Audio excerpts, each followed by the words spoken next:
My name is Jonathan Davis. I'm the current vice president of Terrapin Hackers, and tonight the Hacktorial is going to be on cryptography for the end user.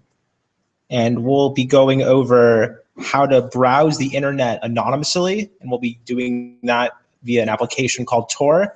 After that, we're going to go over how to encrypt text using PGP, and then time permitting, we'll also go into how to encrypt your own files using AES 256 encryption.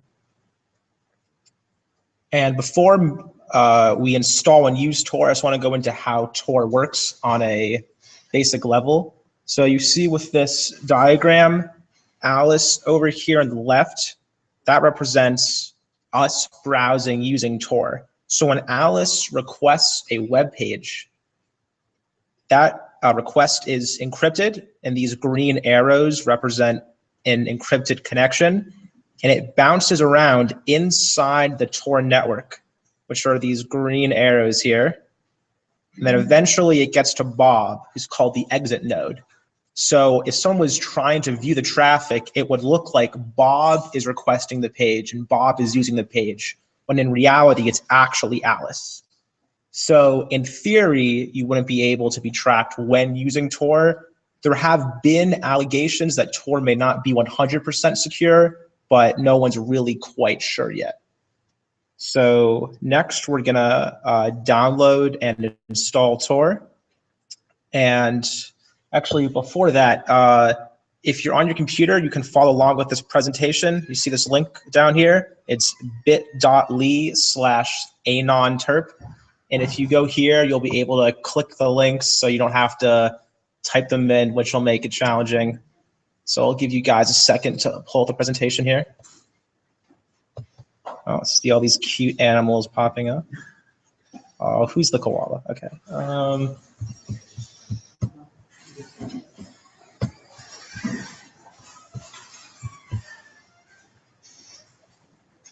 All right. So once you have the presentation open, head on to the fourth slide, which is titled Set up Tor Browser Bundle. And we're gonna begin the install. Just click that link.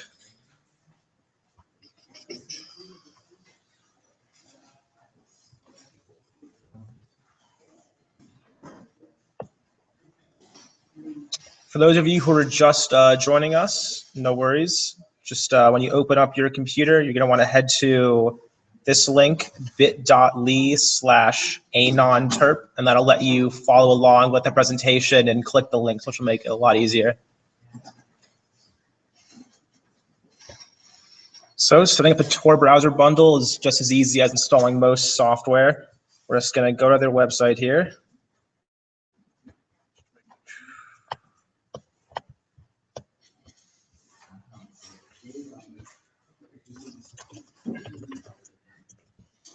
Then you're just going to click on download Tor browser, and then you're going to have to, of course, pick the one for your operating system. So I'm on Windows. I'm going to use that one. It's not too big of a file.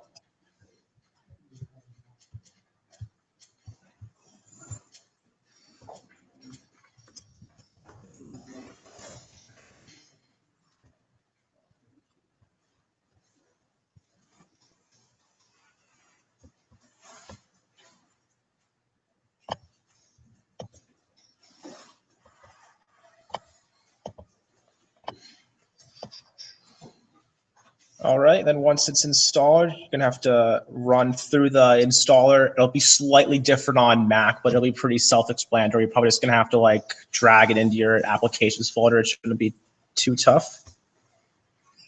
I'm just gonna install it to my desktop to keep things easy.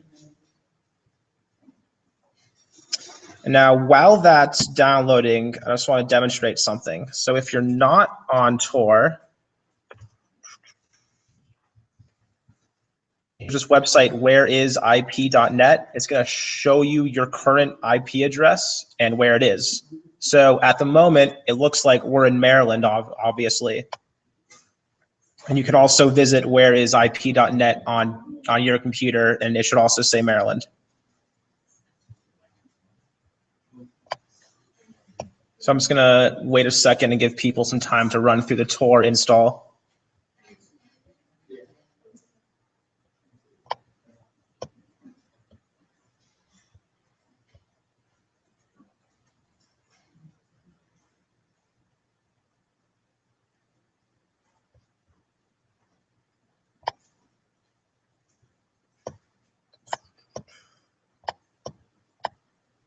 All right.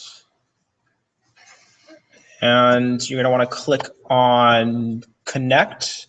The configure button is for if, let's say you were in China and you're trying to access a blocked web page. Tor is a great tool because it does let you get to those pages so you can have freedom of expression and freedom of information that way. But for us, we're fortunate enough to not have to go through those kinds of firewalls. So we're just going to have to click on connect. It's going to take a second. And it's important to note that Tor is a bit slow, and that's partially because of there's a lot more people using Tor than there are supporting the Tor network. It's not like there are giant servers out there like there are for most services. It's hosted by regular people. Some people use their desktop computers at home to help the Tor network get along. Once you first boot up Tor, you should get a web page that looks like this. It says, congratulations, your browser is configured to use Tor. And now, just as a demonstration, I'm going to pull up where is IP again.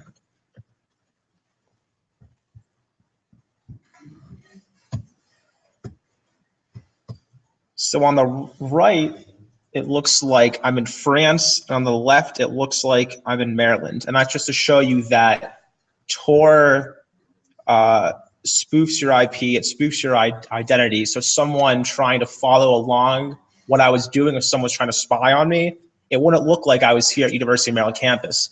They would think I'm someone in Paris. All right, they would think that I was someone in Paris. And on the Tor network, there are some websites that you can only use while on Tor, and they end in .onion. So there's like .com, .org, and those other top level domains. .onion domains can only be used with Tor. And to find some, just for demonstration purposes, there is a great subreddit. So you're going to go to reddit.com/r/onions and do this in your Tor browser. And it will take a little bit longer to load than you're used to in Chrome or Firefox. Ignore the profanity.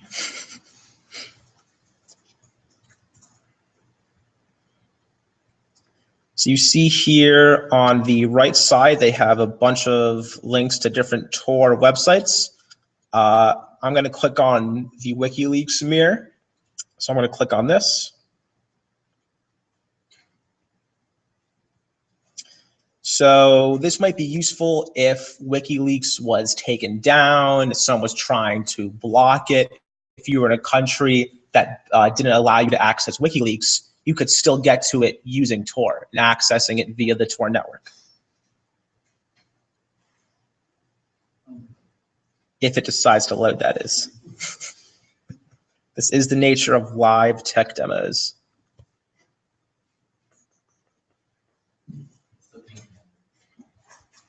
Sorry? That? Oh, I'm just going to ignore that link and scroll down, actually. All right, so I decided to open up Torch, which is a popular Tor search engine. So if you were trying to search Tor websites in an anonymous way that wouldn't track you, you could potentially use Torch. Whereas if you were to search something using, let's say, Google, not only does it not go through .onion websites, but it also tracks what you do. So if you're in Tor, but you're searching Google, especially if you're signed in with your Google account, Google still knows that it's Jonathan Davis searching for the new Taylor Swift album.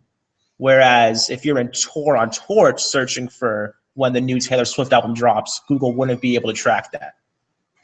And you wouldn't get those weird Amazon ads that are targeted in ways that make me kind of uncomfortable. And Tor's logo is an onion, as you can see here. And I believe it's because Tor uses layers of security. And if you're familiar with Shrek, you know that onions have many layers. Glad that someone got that joke. And as far as Tor goes, that's really it on how to use it. It's just a web browser. But it's important to note that I was mentioning this earlier with Google, just using Tor does not make you anonymous. You have to use Tor in a safe way. Don't put your name in on websites. Don't sign into your email using Tor. There are other email providers that you can work with that will protect your identity, unlike Google or AOL or one of those. Yes. Is it refreshed IP address like over time, or you have to your IP address changes periodically. It will also change if you close and reopen Tor. And if you download the full version of Tor, which I didn't do just to keep things simple, you can actually, whenever you want to, click a button to change your IP address. Do you have a question back there? Yeah. Yes. So let's say I were to order something on Amazon. Yeah. First of all, I know it's appropriate security and security that we're trying to build. Yeah. Would it immediately stop me because since I'm in a different country? It might when you log into Amazon Next on in a non-Tor browser, say like, just so you know, someone from France was using your account. Was this you? But it depends on the specific website's policies whether or not they would actively stop you from ordering something. I know, like when I've traveled overseas and then log into Gmail, it'll make me verify with a text message because it knows that this is weird. Normally, I access Gmail from the United States. So that could potentially happen, but it just depends on how the website decides to handle its security. Before I move on, any other questions about Tor? Anyone have any trouble setting it up? No? All right. Well, that's really it to basic use of Tor. It's just a web browser, and you guys definitely know how to use Chrome, Firefox, Internet Explorer, and all that business. So if you're on Tor and you want to send a message to someone, possibly using a secure email provider, and you're really paranoid about it, you may want to encrypt your text. So next we're going to be talking about PGP, and specifically how it's a method of public key encryption. So, whoops. With public key encryption, there's the sender. So let's say I want to send a message to my friend Tolga here. So I would have my message typed in plain text. A message is going to be, hey, Tolga, do you want to go to the Taylor Swift concert next weekend? But I don't want anyone to know that I'm a huge Taylor Swift fan. So I need to encrypt that message first. So I need to get Tolga's public key. And we're going to go over how to make your own PGP keys. So I will get Tolga's public key and then encrypt my secret Taylor Swift message using his key, and then send him the encrypted email. And that's what ciphertext means. So in theory, the only person who can decrypt that message is Tolga, because only Tolga has the private key to decrypt the Taylor Swift message.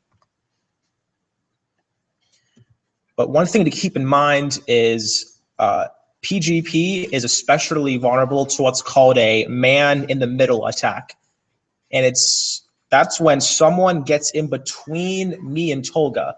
So let's say when Tolga was transferring his public key to me, if someone in the middle put in their public key, I'd be then encrypting it with their public key. They'd be able to intercept the message, encrypt it using Tolga's key and give it to him. And Tolga and I would have no idea that anyone intercepted the message. So that's something you really have to watch out for.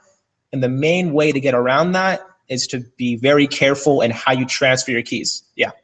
Well, yeah, that's what I was gonna ask is like, how do you transfer a key? Like, how that person get the key first? Yeah. So as far as transferring your key, the honest best way to do it is to in person give it to them on a flash drive. Obviously, that's not going to be an option most of the time.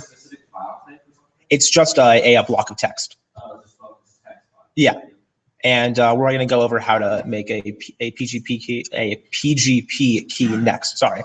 And we're also, time permitting, going to go over how to encrypt files. So if you're really paranoid, you could encrypt your PGP text file in a encrypted file, and then possibly transfer the password to that text file over the phone, which isn't perfect, but is slightly better than just like emailing it in plain text. And for the purposes of this presentation, I'm going to use a web-based PGP client, so it's going to work on all the computers here. But something to keep in mind, if you're really trying to be secure, I would recommend downloading software to use offline, because if something's on a website, obviously the website could get hacked. I can't vouch for if the hosters are 100% honest, but this will still give you an idea of how to use PGP. So on the 8th slide, you're going to want to open up this link called iGolder. You can do it in Tor. It doesn't really matter. This is just to demo how to use PGP, but I suppose if you want to keep up the anonymous vibe, you could do it in Tor. Just close this ridiculous pop-up.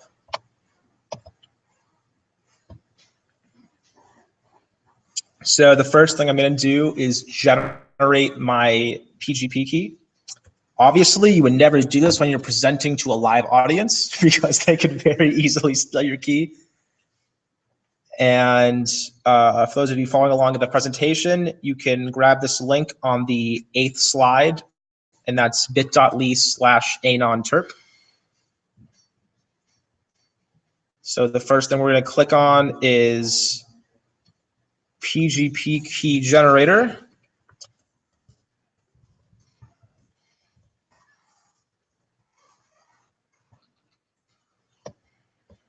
And it says email address. You don't have to use your email address. You can use a fake email address. You could use one that you make in Tor that's not linked to your identity. The reason they request your email address is because often organizations, so personally I work for UMIAX, which works with the CS department, and when they want to send out important messages, they use their PGP key, and they can use that as a way to verify that it was them sending the message. So if it's something especially sensitive, you'd be able to know it was them using their PGP key. So for the purposes of just making up a random PGP key, my email address is going to be testudo@umd.edu. And for your passphrase, you want to use something that's secure, something no one else knows. So don't use your mom's name. Don't use your birthday. These are all terrible passwords. You probably shouldn't use password 123 either. I'm going to make my password testudo, which is an especially bad password because it's the same as my email. And then all I have to click is generate PGP keys. So you see on the left is your PGP private key, and that's essentially how you unlock the messages that someone sends you using your public key. So you're gonna need to open up a notepad or a Word document or whatever text editor that you prefer, and you need to copy down your private and public key in order to save that.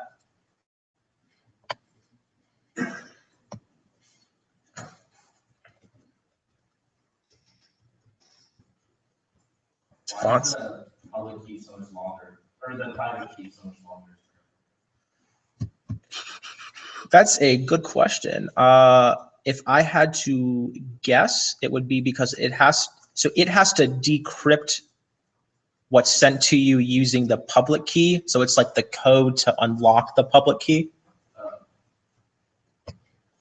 But I couldn't tell you like the technical reason as to why it's more characters.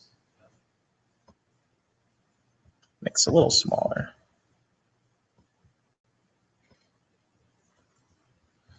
So I have my private key copied. I'm going to copy my public key also. All right, so you have your private key and public key copied. You have your password memorized. If you scroll up, you'll see this related pages area. I'm just going to give everyone a second to finish copying and saving the keys.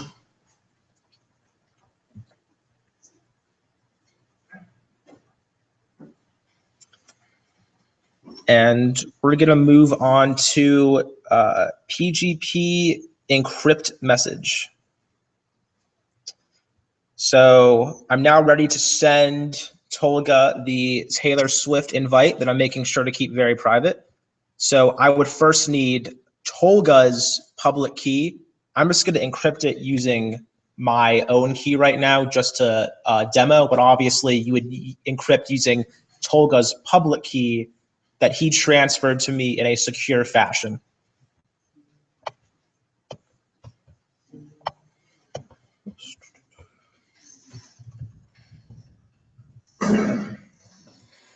All right. So you copy the public key into where it says PGP public key.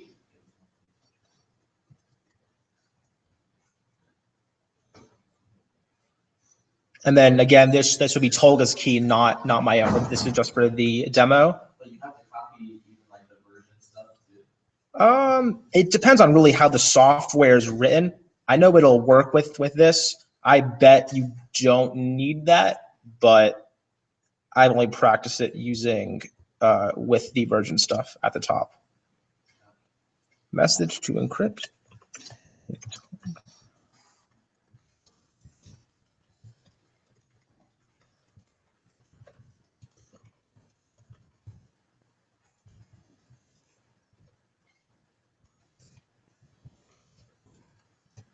All right, so you have your message that you want to send to Tolga, and then you have his public key at the top. So you click on encrypt message. Scroll to the bottom, and then here where it says encrypted message, ideally, no one else will be able to decrypt this but Tolga, who has the private key associated with the public key that I used. So even myself knowing the message, I don't even think that I could decrypt this text. Even though I obviously know in my head what it means, I would not be able to convert it to plain text using my computer. So you now have your encrypted message, and this is something that you would transfer to Tolga over a medium that may not be 100% secure. So if I could send this to him via Gmail, even though I know people can read my Gmail messages, ideally, they're not going to be able to decrypt the actual text that I'm sending to Tolga. So now I'm going to copy the encrypted message.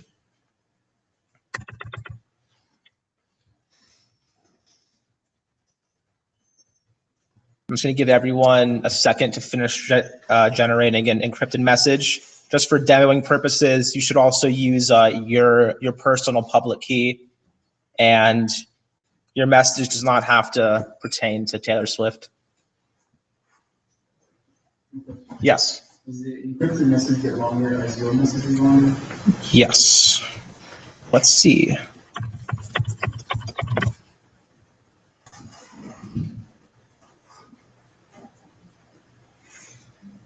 So that's like 3 or so lines longer than the first one.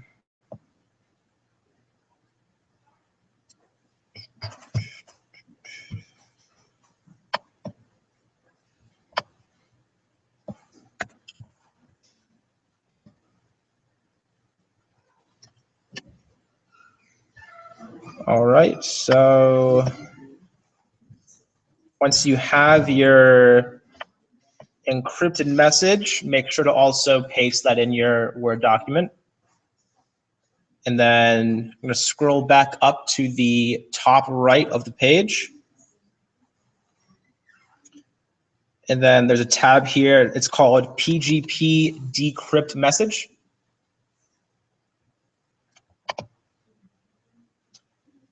So now here you paste in your private key, which is what we generated in the first web page. Again, I do not recommend using a website for actual secure transmission of text and encrypting. This is just for the demo.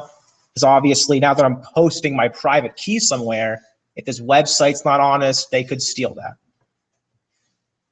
So I'm going to copy my private key.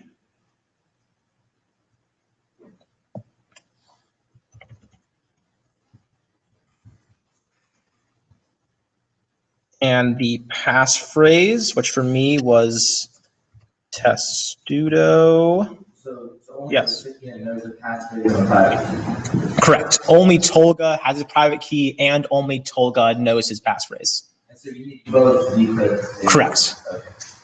Are there encryption technique or so is PGP just one method of? Yeah, PGP is one of many, and there's other that are actually more secure. Are there other ones that just only use the private public key and no password?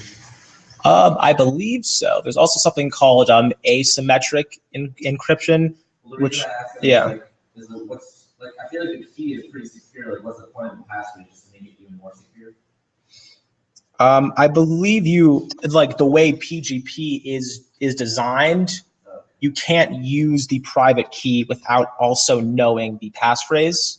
But that's just the way that they designed it to make it more secure. It would definitely be possible to design something else that doesn't require that. But the advantage of requiring a passphrase is exactly. So if someone literally steals your physical computer and hacks into your computer and gets your private key, only you know the passphrase. Because nobody could memorize the key, memorize the password. Yeah, you'd have to be pretty talented to memorize the private key. I would not be able to do that. But there are definitely many other ways to encrypt text. This is just one well-known, popular, and relatively easy way to do so. Is it like well, I was gonna ask it. I feel like I was gonna ask this question. There's no such thing. Source, and I realized that would be I believe, yeah, the implementation of PGP, you can see how it functions.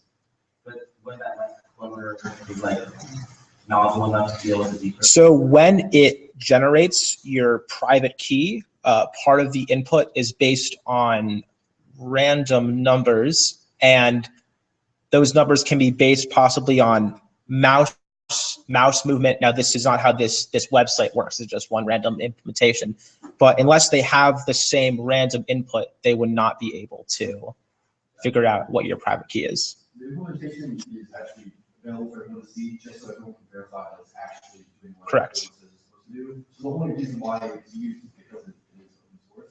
And even if you know the implementation, these hashes are supposed to be one way. So once you've encrypted something, you can't decrypt it knowing how the algorithm works. You actually need to have the parameters which created it to go back. And that's how most hashing works, right? The idea is that you hash something to a new value.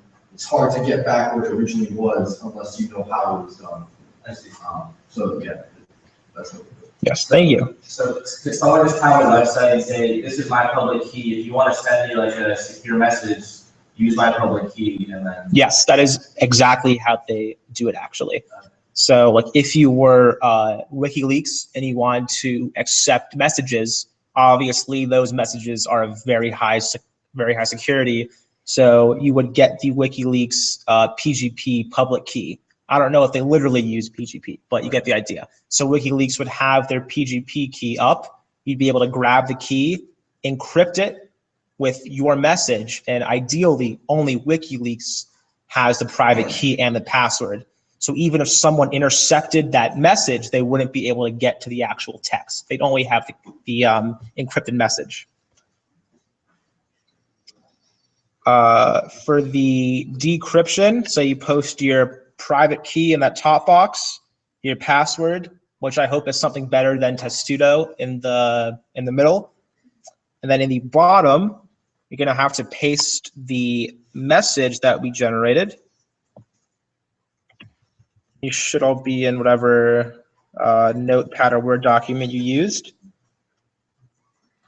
And once you have all those, all you have to do is click on decrypt message.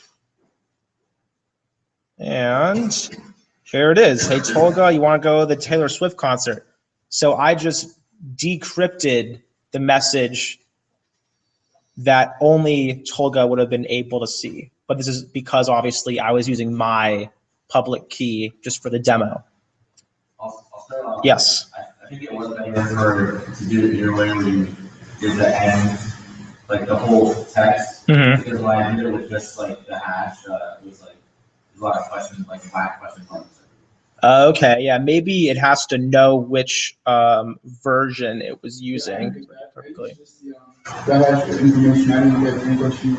Well, I got like my message was decrypted, so it worked, but there was just a bunch of black question marks after it. Huh? Did you use any special characters possibly? No. Okay. Well, I don't know. It still worked though, right? So yeah, that's the basics of using PGP. And if you did want to actually use this to send a secure message, one very popular application is portable PGP. And this is something that you'd be able to download and use on your machine. And for maximum security, if you want to be paranoid about it, you would make sure that your network's unplugged, make sure your computer has no viruses, you would boot into safe mode and all that stuff, but we're not going to go into that right now. And like we said earlier, PGP is not the only way to encrypt text.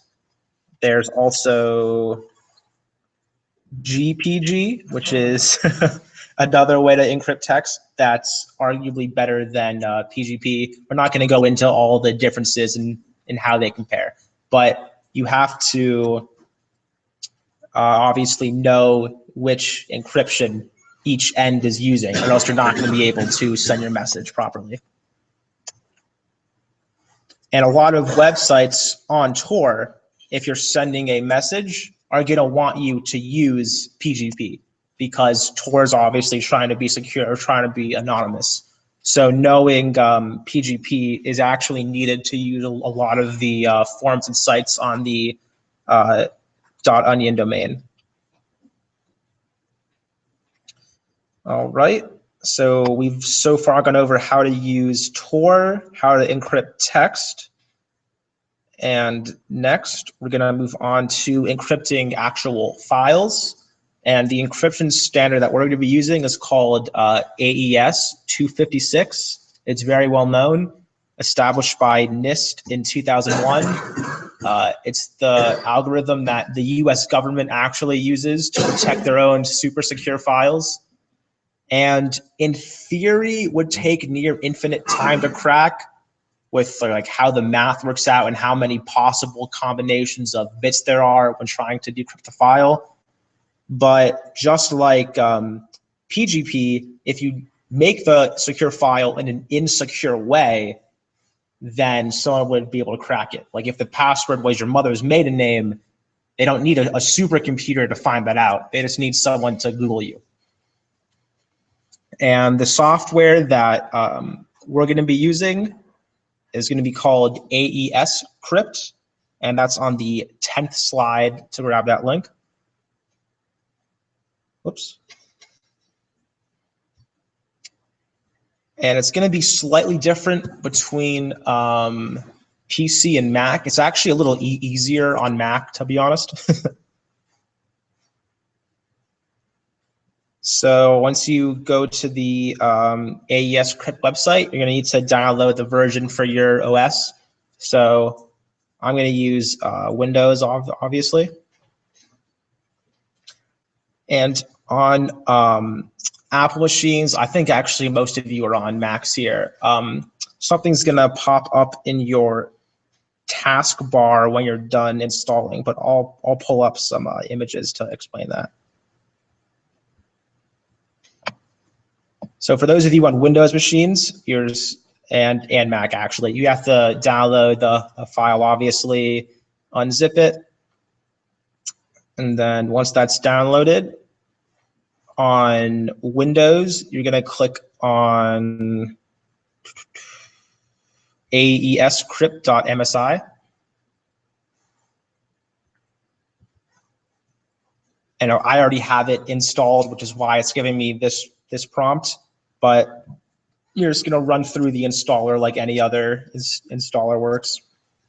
Shouldn't be too hard. And while you guys are going through that, I'm going to pull up some images to show how the Mac version works also.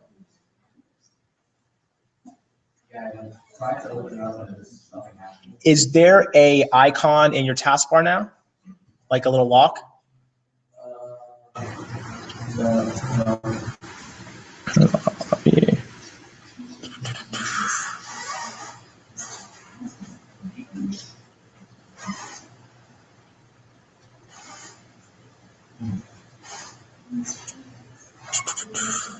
Just need to pull up the guide here.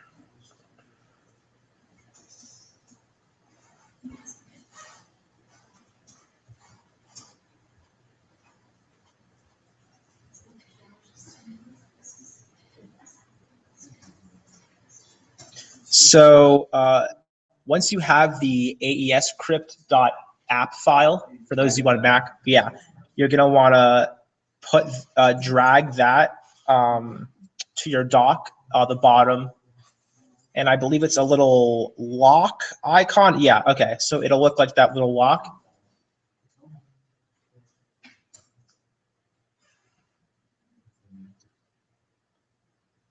So you drag that little lock to the dock, and this is for those of you who are on Mac. And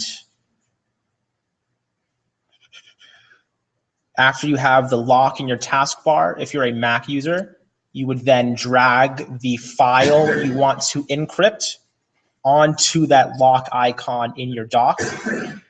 And for those of you on Windows, if you want to encrypt a file, all you do is, excuse me.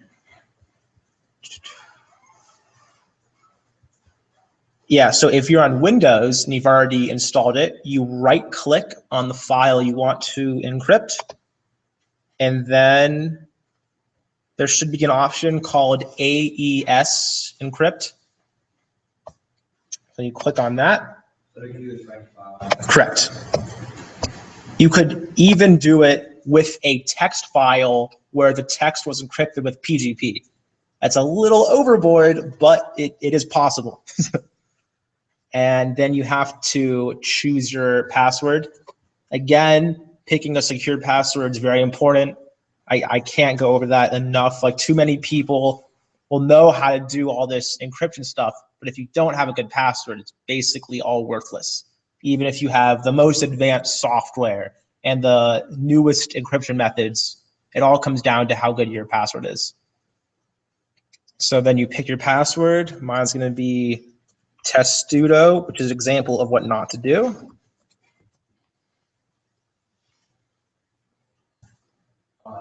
That's weird. In the Mac version, it just asks you to put in the password on. Once, okay.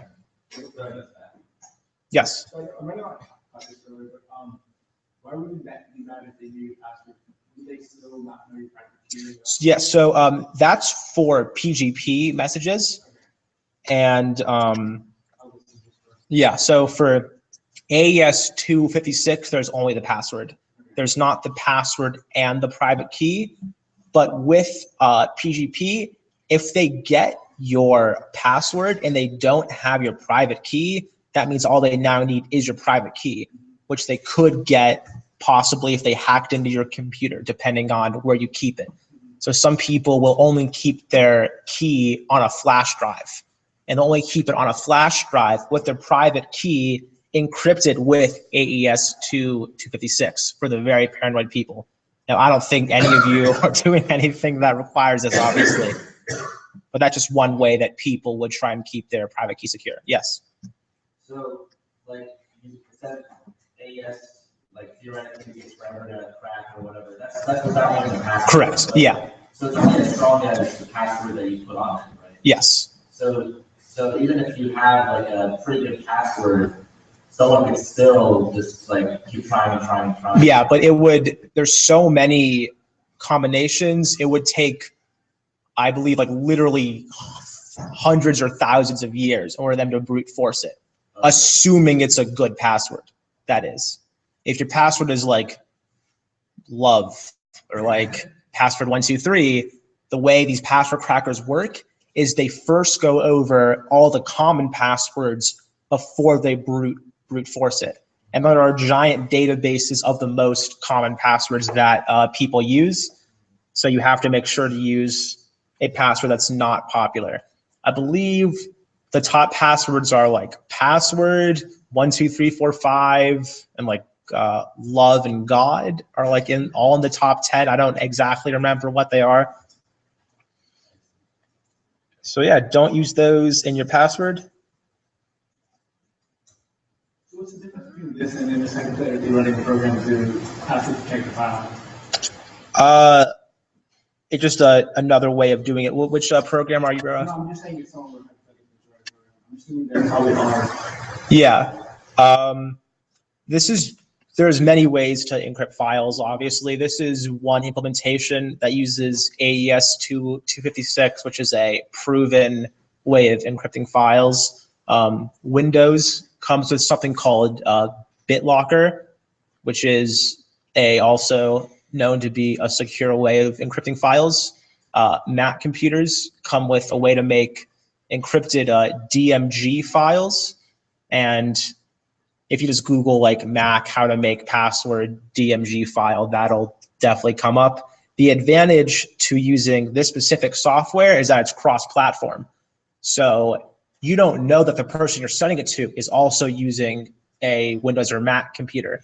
So you need to make sure to use something that you know that they can also open up, which is the advantage of this. But if you're just encrypting it for yourself, if the implementation that your operating system has built in works, then that's going to be probably easier than what I'm doing here. Any other questions? All right. Yeah.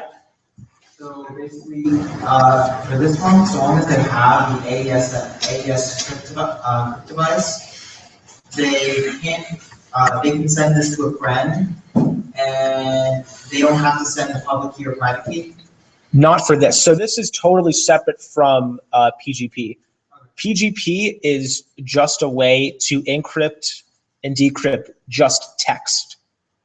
For example, my message to Tolga, whereas AES 256, which you actually could encrypt text with, but this specific application is for encrypting files. So whereas you'd use PGP to encrypt possibly an email to your friend, you would use this to encrypt a file that you were emailing it to your friend. And you don't need to send them a public or private key or anything like that. They would just have to know the password. But if you needed to transfer the password to the encrypted file, you could transfer the password possibly using PGP if there's no way to tell the person the password in a secure manner. So you can like use these tools combined as a way to make sure that you can securely transfer your files. So if you were in Tor and then you used AES for the attachment you wanted to send, and you had another email provider and you encrypted the password of the file with PGP, that would ideally be a pretty secure way to transfer the file, assuming you were especially careful in how you generated your key and how you picked your passwords. And once you have your encrypted file, I just encrypted the install notes that came with the program. On Windows, all you do is double click on it, and then you just type in the password, testudo. This file already exists. All right, let me delete the original. All right. Type in the file, testudo. And there it is, install notes.txt. For people using Mac, is it the same? You just have to double click it and it pops up, or?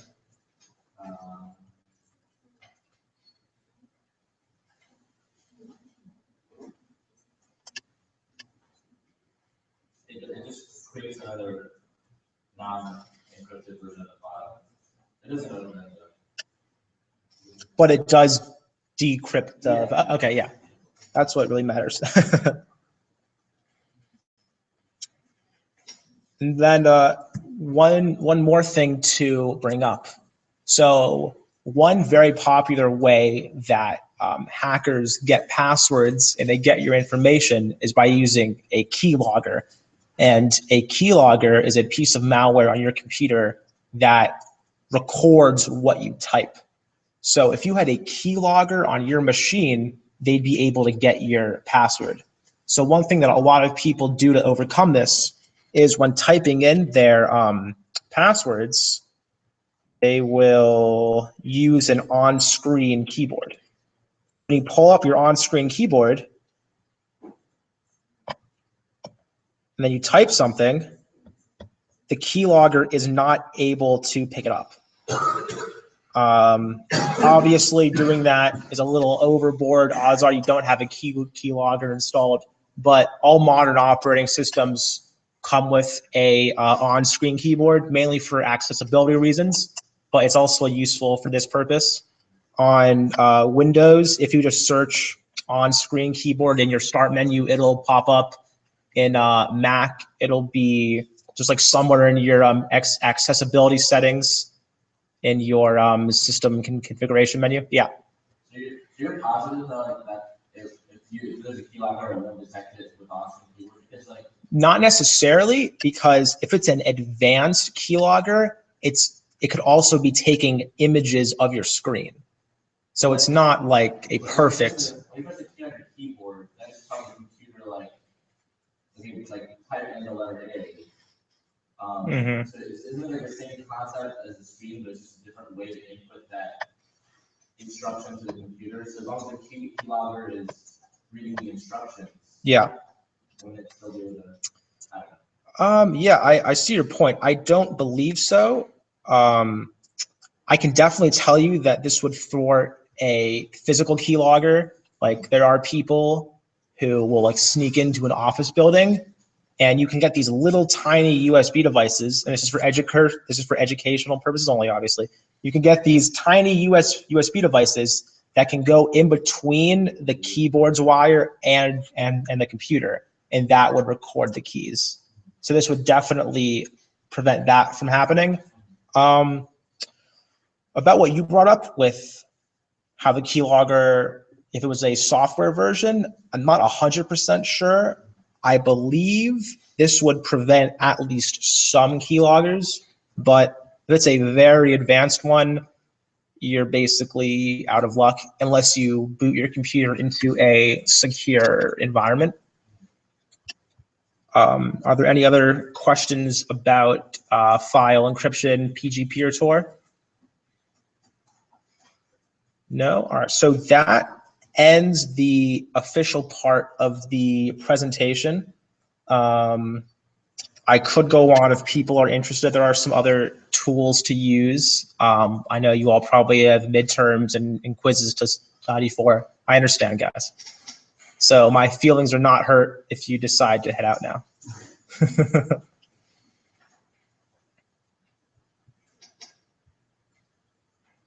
All right, so the last thing I want to bring up for those of you who decide to stay is there's a version of Linux called Tails, not the Sonic guy. And Tails is a version of Linux that is supposed to be it's supposed to be completely secure, and it doesn't leave a trace when you use it. The advantages are it comes with Tor pre-installed, it comes with PGP pre-installed, And I believe it comes with other security software. I don't remember off the top of my head though. But it uses Tor in a way that encrypts all your web traffic out of the box. Unlike what we did, the very basic Tor installation only encrypts your web traffic. There are other ways to install Tor on a Windows or Mac that would encrypt all traffic as well, but Tor comes pre-configured. So with Tails, what you'd have to do is, I'm not going to go through the entire process because that would take over an hour, but you have to download Tails, which is going to be a .iso file, which means it's a disk image, which you would then have to burn to a CD or to a flash drive. But you have to do it in a way different than just dragging and dropping a file, which is probably what you've done most in the past for burning files to a CD. On a Windows machine, you can actually just right-click on a ISO file, and there's burn image to disk. On a Mac machine, I believe there's a way to do that in disk utility. This is for CD. Correct. This is for CDs. And if you want to do it on a USB stick, which is also a really popular way to have a copy of Tails, there's other third-party softwares to install it to your flash drive. There's a good one called like Unix.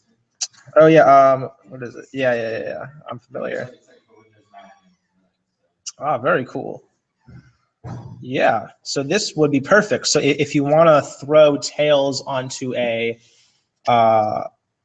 disk or flash drive, this software makes it real easy.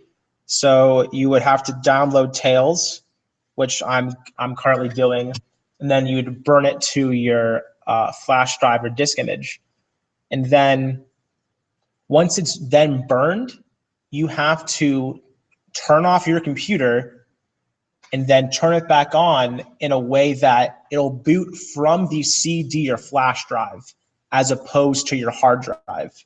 And what that means is normally your computer goes to your hard drive to look for your operating system and to look for what to boot first. But you're going to tell it, no, don't use the hard drive. Look at this CD or flash drive, which has Tails installed on it. And that does vary from machine to machine. I believe on Macs, on boot, you have to hold Command C or Option. Yeah, I don't quite remember.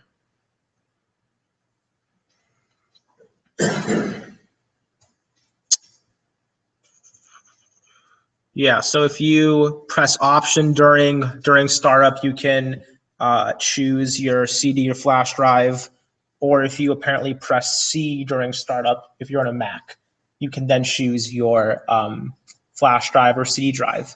And then you will then boot into Tails. So this is a totally separate operating system from what you have on your computer.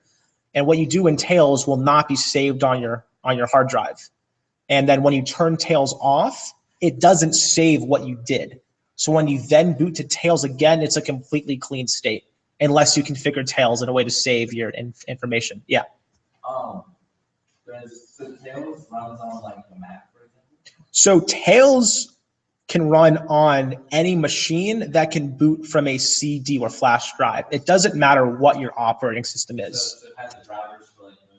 Correct. It'll have basic keyboard, mouse, and display all built in. You're not going to be using Tails for like gaming though. Right. Yeah, but it'll work out of the box for basic web browsing. If you have maybe some really expensive graphics card or some really expensive wireless card, you may have to supply drivers. But for regular MacBooks like yours and most people's here, it's not going to be a problem. And same with most of the PCs here. So when you boot into Tails, it's not going to look like your computer. It's a totally separate operating system. And then Tails, you're going to be able to boot into Tor you're going to be able to use a suite of PGP tools that come built in. So if you want to go home and then securely generate your own PGP key, I would recommend possibly trying trying Tails, which has a secure way to do it, or possibly downloading portable PGP, because the ones we made today, I would not be comfortable using them for actual secure file sending.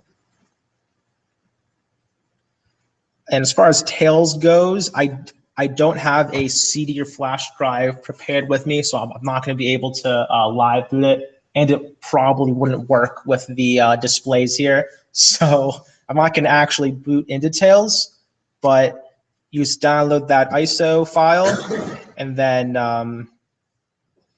UNet bootin right here will make it really easy to put it on a flash drive or a CD. Then you'd have to live boot, which on Macs we said was Option or C. On most Windows, you'll be holding F12 when the computer's starting on, or like F4. It really ranges from machine to machine. Press all that. Press all the Fs, okay. And that's it for now. Are there any other questions? No? All right. Well, I'd like to thank everyone for coming out. I hope you learned something tonight, and you'll now know a bit of cryptography for the end user. Thank you.